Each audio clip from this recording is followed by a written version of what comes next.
아까 스트레이트 뉴스 예, 보도 예. 말씀하셨는데 오늘 이재명 대표도 국회에서 열린 최고위원회에서 이렇게 얘기했습니다. 윤석열 대통령이 화를 내면서 사단장 책임을 묻지 말라고 질책한 것이 사실인지 반드시 입장을 표명해야 된다.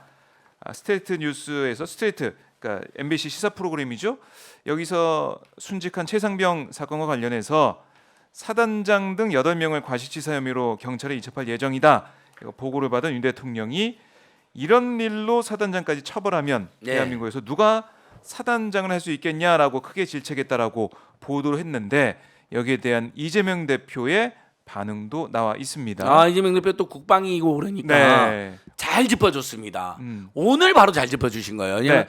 어젯밤 지금 스테이트 뉴스가 나갔거든요. 지금 뭐 몇십만씩 보고 계세요. MBC 두 개가 올라가더라고요. 스테이트는 MBC 유튜브로도 올라가고 스테이트 유튜브 따로도 있어요. 네. 각각 지금 수십만씩 쭉쭉 올라가요. 2주 전에 고속도로 게이트도 아주 잘 보도해줬죠. 특히 이준석 전 네. 대표가 나서가지고 대통령 선본에 내가 총괄했는데 한 번도 제안도 민원도 논의도 없었다. 예. 양세면 찍고 홍천 가는 공약은 있지만 이건 아마 인수위 시절에 벌어진 일이 아닐까 이런 이준석 전 대표님께서 고맙습니다. 이준 대표님. 그다음에 네. 윤석열 대통령이 나와바리 아주 자기 영역을 매우 중시여겨서 자기 고난이나 자기 영역을 침하는 걸 가만두지 않는 사람 논의룡이 그거 혼자서 백제할 리가 없다. 이 두 가지 중요한 진술해줬는데 마찬가지로 어제 MBC 스트레이트에서도요. 그러니까 이게 박정훈 대령이 누가 보기에도 정말 딱 군인이잖아요. 각이 딱 네, 잡혀있잖아요. 기자회견 때도 충성하면서 기자회견하고 정말 누가 보기에도 이분이 무슨 진보 중도 보수가 그런 게 있겠습니까? 정치도 모른다 그러고 지금 해병대 동기들까지 나서서 기자회견하고 있는 정도. 주말에 했었죠. 기자회견 했더라고요. 네. 그다음에 해병대 선배 기수도 이례적으로 입장을 냈고요. 해병대 뭐 전후에도 입장 나왔지만 저는 여러분 해병대 전후회가 뭐 대한민국 제일 센 조직이다. 예비군 훈련 가도 자기들끼리 따로 모여갖고 막 네. 충성하고 기수 밝히고 막 밥 먹으면 같은 예비군들이 막 요가 그러던 뒤에서 제 새끼들 여기서 뭐 하는 짓이야 막 하면서 근데도 그때 보여줬던 의리와 결기를 한번 보여줘라 했는데 이번 나섰더라고요. 네. 너무 고마웠어요. 근데 상당히 보수적인 거로 평가받잖아요. 해병대전은. 그분들이 보기에도 이거 말이 안 되는 거 아니에요. 근데 어제 스테이트 여러분 꼭 봐보세요. 자, 이게 7월 30일 날 장관 결재까지 다 된 거잖아요. 이제 우리가 네. 날짜까지 다 외우는 거 아닙니까? 장관이 잘했다, 수고했다까지 한 거예요. 옆에 있는 국방부 대변인, 국방부 정책실장도 이 정도면 아주 잘한 거고 이래야지 국민이 납득하지 않겠느냐. 사단장이 책임이 다 그런 거예요. 해병대 사령관까지 있었어요. 그러니까 완전히 깔끔하게 정리가 된 거예요. 네. 근데 그 다음 날부터 이제 기류가 이상했대잖아요. 법무관리관이 전화 와가지고 뭐 누굴 빼라 어쩌고 저쩌고 뭐 언론 브리핑도 못 네. 했고. 그다음에 언론 브리핑 취소되고 취소됐어요. 자로 보내달라 수사자로 보내달라 해서 안 보내고 그건 보내주면 직권남용 될 그러니까 거니까 언론 기밀 노출 될 수 있고. 언론 브리핑 자료를 그래서 보내줬고. 언론 브리핑 자료만 드린 거 안보실에. 아니에요. 예. 사실 그것도 조서는 안 된 건데 언론 브리핑 자료는 보통 뭐 언론에 이제 릴리스하는 자료니까 기밀이라고 볼 수는 없으니까 이제 준 건데 근데 취소됐기 때문에 논란이 더 있을 것 같아요. 네. 그래서 도대체 여기 어떻게 된 거냐고 법에 하면 즉시 기초조사원에 이첩하게 됐기 때문에 만약에 거기서 안 줘버리거나요 즉시 줘야 되는데 그 다음에 사단장 빼면 수사계가 다 헝클어지죠. 네. 그게 직권남용이 되는 거예요. 공문서 훼손이 되는 거예요. 완성된 공문서인데. 그렇죠. 그러니까 불법을 해야 되는 거잖아요. 수사단 전체가. 그러니까 법대로 이첩한 거잖아요. 네. 국방부 법리관리관이 압력을 행사했는데도 압력으로 봅니다. 이걸 유가족들이 듣는다고 생각해 보십시오. 제3자가 듣는다고 생각해 보십시오. 정말 멘트가 주옥 같아요. 아마 법무관이 깜짝 놀랐어요. 그래서 못 말렸을 거예요. 마지막으로는요. 네. 그래서 이첩됐어요. 근데 지금 그걸 뺏어와 버렸잖아요. 근데 도대체 그럼 그날 무슨 일이 있었나? 국방부 장관이 갑자기 회의까지 한 거예요. 당일날 출국해야 되는데 2시간 전에 그것도. 네. 보통 2시간 전면 공항으로 가 있어야 되잖아요. 그러면서 그걸 이첩을 못하게 하고 이제 강력까지 지시했는데 그럼 그 전날 지가 서명한 이종섭이 이상하다. 그럼 우린 김태호가 개입했다고 생각했잖아요. 그리고 네. 김태호 혼자 개입했을 리 없다. 김태호가 요 정도의 사단이 나는 사건은 윤석열한테 보고했을 거다. 제가 2주 전에 그렇게 말씀드렸는데 근데 보고보다 더한 일이 지금 발생합니다. 7월 30일 날 아침에 네. 대통령 대수보라고 하잖아요. 수석 보좌관 회의가 있었어요. 그래서 국방부장이 보고를 한 거예요. 8명 과실치사로 사단장 포함하여 이첩을 하기로 했다. 윤석열이 대노하면서 경로를 하면서 네. 이런 일로 사단장이 책임지면 누가 사단장 하냐고. 사단장이 직접 안전 조치를 하지 않았고 네. 언론 보도만 신경 썼고 무릎 아래로 입수한 걸 허리 아래 입수하고 그 지시한 주체인데 그것도 모르는 자가 네. 선무단이 사람 잡는다고 당장 국방부 장관을 연결하라고 한 거예요. 자, 그러니까 7월 31일 아침에. 예. 그래서 언론 찾아보니까 아침에 회의를 했어요, 실제로. 수혜와 관련된 회의가 있었어요. 대통령이 주재한 회의가 있었다는 거죠. NSC는 상습적으로 불참하거든요. 네. 근데 이건 아침이에요. NSC 막 6시 때니까 술 먹고 자서 불참하나 보다 지금 지적을 받고 있는데 아침이니까 아침에 온 거예요. 네. 수해복구 회의인데 나토 회의에서 대통령이 가면 뭐가 바뀌었냐라는 황당한 망언도 있기 때문에 아마 그 회의는 참석하지 않을 수 없어서 한 것 같아요. 네. 새벽이 아니고 아침 회의니까 거기서 실제 회의가 있었어요. 그래서 국방부 장관 연결까지 한 거예요. 자, 그럼 그건 누가 알려졌느냐? 해병대 사령관이 알려준 거예요. 해병대 사령관이 알려줬다고요? 네, 박정훈 수사단장 측한테. 해병대 사령관은 지금 MBC 때 물어보니까 그런 적 없다 그래요. 네. 들은 적이 없다. 뻔하죠. 자, 이제 모든 게 맞아떨어져. 자, 야, 사단장을 왜 쳐버려? 이 새끼들. 국방부 장관 바꿔. 이 장관 뭐 일 없다 이러는 거야. 왜 당신이 절절했어? 다시 다 뒤엎어. 그래서 8명에서 실제 2명만 지금 이제 결과적으로는 그 혐의가 적시돼 이첩됐잖아요. 네. 6명을 빼버렸잖아요. 네. 다 빼버린 거잖아요. 쉽게 말해서. 그럼 그 대대장들은 또 얼마나 억울하겠어요. 그 대대장은 벌써 반발로 나왔어요. 반발을 하더라고요. 나는 상부의 지시대로 했다. 네. 상부의 지시는 누가 내렸어요? 해병대 임성근 사단장이 내린 거죠. 처음부터 끝까지 이 사람이 주도를 했는데 언론 보도까지 다 체크를 하면서 네. 잘했다고 그러면서 복장 빨간 옷으로 통일해라. 세심하기도 하고 그렇죠. 장화 신지 말아라. 장화를 신으면 위험한데 장화 신으라 그러고 말이야. 그러니까, 물속에서 장화 우리 신어서 알잖아요. 그렇죠. 쭉 빨려 들어가거나 미끄러지는 일이 장화 많거든요. 물속에 장화 신고 들어가는 사람 어디 있습니까? 그건 빗속에서나 장화 신고 다니는 거지. 빗물 막을 때. 그렇죠.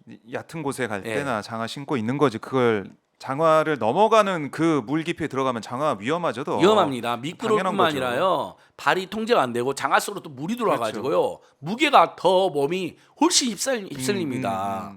저도 많이 해봐서 뭐 물놀이 많이 해봤으니까 어릴 때부터 동네에서도 고기도 잡아보고 알죠. 다 경험 있죠. 그러니까요. 자, 그래서 이제 이 미스터리 풀린 겁니다. 제가 추정했던 김태효가 개입해서 자유민주를 지키는 윤석열 앞잡이 임성근을 이렇게 날려서는 안 된다 하고 이종석이한테 압박을 했을 거다 했는데 그리고 김태효가 보고 있을 거다 그 과정을 지금 국방부 내 적폐 세력들 문재인 네. 정부 친문재인 정부 세력들이 친 윤석열 참 자유민주를 지키는 북한을 때려잡자는 군인을 죽이려고 합니다. 뭐 이런 식으로 그럼 윤석열 그래? 그럼 지켜야지.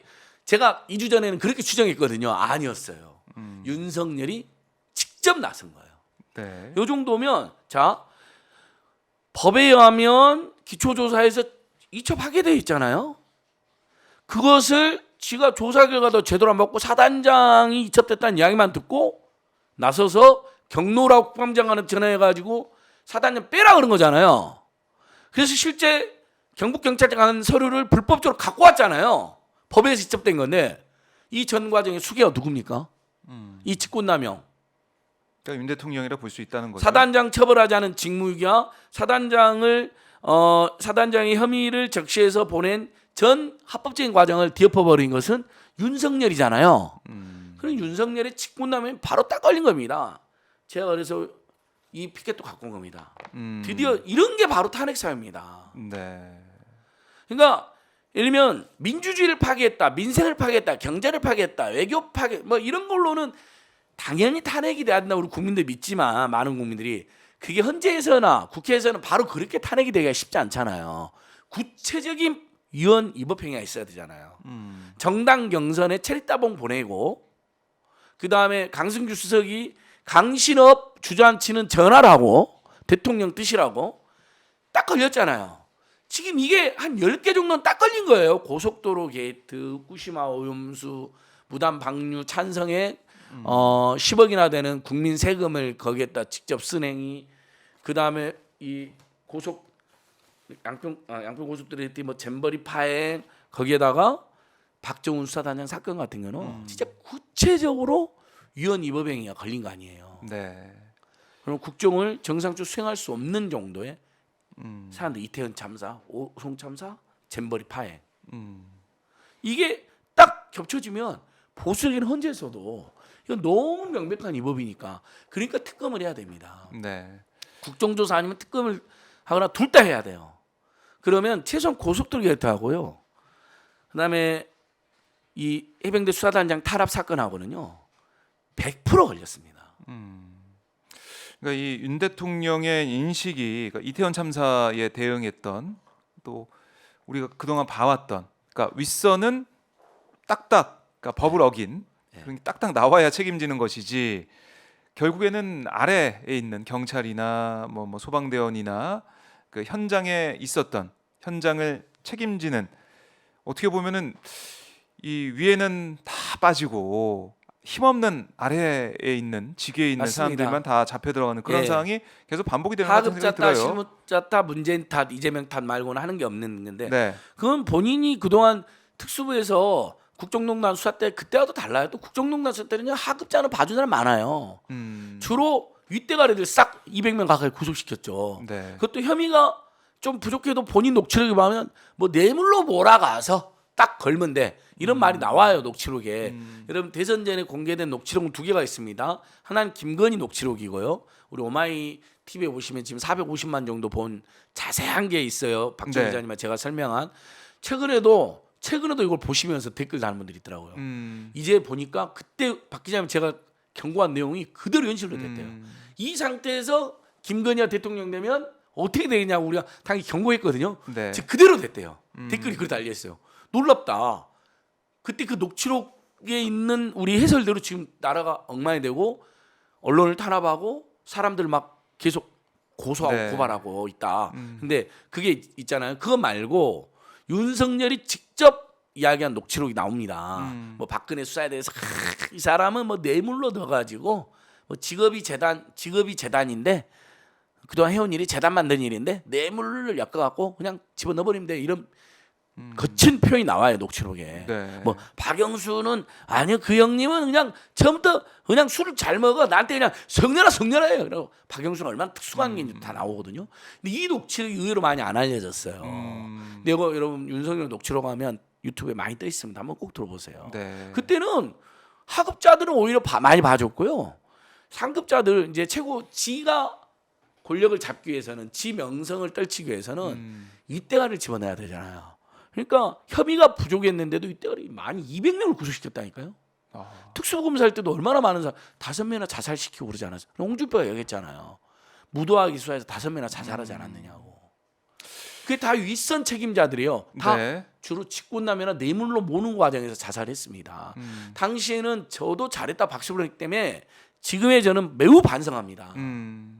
냉정해 보면 무리한 네. 수사나 증거 조작 같은 게 있었어요. 그래서 태블릿 PC 원투 의혹 논란도 지금까지 나오는 거거든요. 근데 지금 냉정히 보면요, 실제 이상한 수사, 과잉 수사, 그 다음에 이때가리들을 무조건 제물로 하는 수사가 많이 있었습니다. 네. 근데 이제 와서는 따박따박 왜 지치꾼들이니까 이종섭도, 임성근도, 이상민도, 한동훈도, 오세훈도 다 잼버리 파행에 대해서는 김현숙 장관을 지금 지켜주는 분위기예요. 오 지켜주고 있죠. 네. 완전 측근이거든요. 선거운동 과정에서부터 그러니까, 딱 붙어 다녔었거든요. 당시에도. 그러니까 저희 시청자분도 마찬가지고 이 잼버리 파행 사태 같은 경우는 당연히 주무장관이 물러날 걸 생각을 했는데 아 그러니까 국민들 앞에 모습을 보이지 않고 있어 아예. 계란을 썩은 계란을 사온 실무자 있잖아요. 그놈만 따박따박 책임을 물어야죠. 화장실을 계약한 실무자 있잖아요. 뭐 네. 박정호 씨든 안진걸이든 뭐 예를 들면 구급 공무원들 그놈들만 따박따박 책임 물어야죠. 예산은 윤석열 정권이 거의 다 썼는데 중앙정부가. 네. 그런데 당연히 문재인하고 전북도의 책임을 따박따박 물어야죠. 그렇게 또 끌고 가더라고요. 이재명 방탄 때문에 잼버리 파행 사태를 제기는 이재명한테 책임을 따박따박 물어야죠. 진짜 여러분 정말 박정희 전두환 노태우가 네. 사람을 많이 죽여서 그게 문제였지. 그래도 국정을 이렇게까지는 안 했습니다. 참 그리고 예. 또 지금 뭐 이 박정훈 대령 이 건은 저희가 계속해서 예. 따져보고 또 이제 대통령실 입장도 어떻게 나오는지 한번 봐야 될 것 같고요. MBC 스트레이트 네, 2주 전 고속도로 게이트 문제하고요. 어저께 네, 이 박정훈 수사단장에 대한 윤석열이 직접 지시한 상황이 잘 드러나. 네. 요 두 개는 정말 국민들이 1,000만 명이 볼 수 있도록 널리 좀 퍼뜨려 주십시오.